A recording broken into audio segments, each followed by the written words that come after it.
One day I stopped being able to write. I couldn't write anything anymore. It was always my greatest fear that inspiration would leave me forever.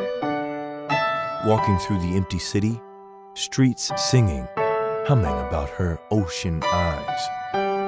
Life grips us and takes us away, and we fall through the many-colored sky. Where you know the person that will come to save you will never be me. Where you know the person that kisses our children goodnight will never be me. Where you know the dreams we share cast their shadow on an even darker world. And this world lightens up from the shadows that we cast. Because in comparison, we are brighter than the sun shining, and we know our truth is offensive to the world, and we know I had a dream. We were sitting on the edge of the waterfront. We were drinking and making fun of all the people who thought they could bring us down. 1,000 times, over and again. The world will rise and greet the fires and be consumed, be altered, and then be totally transformed. And then the world will be inebriated by the breath of its own evaporation. And then the world will stand and then run desperately away and fall into the arms of those who loved it, but no longer loved it.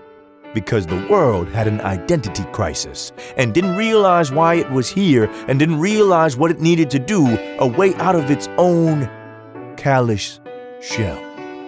And I have scars that have not healed, but the light hides them. I fell in love with her deep blue eyes. They stood alone in mystery, and her heart was pure and lovely.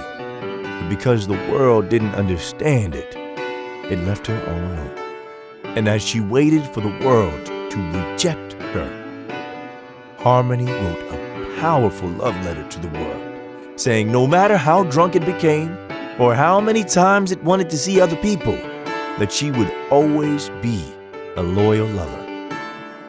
But the world was violent to her, and she ran into my arms, where we promised each other the same things, but kept the promise and never broke it, until the world came back to destroy her. And this sadness grew, and the world moved on from the anger it had against Harmony, because Harmony was gone from the world for several hundred years. And the world descended into a fit of racism, inequality, and crippling poverty. And we stood afar off and wept for the world, for what was about to happen to it. The world never spoke to us, except through words of violence. The music in our souls always guided us forward. When those we loved were dying in the hospital, and there was nothing we could do to help them, we learned to dance and we danced. When the politicians locked in their control through new laws enacted, we learned to dance and we danced. When we could no longer see the depth of the beautiful world, but the morning itself was dark, and the light of the day never came, we learned to dance and we danced. When the night dragged on for 1,000 years, and the sun never rose on us, we never stopped dancing.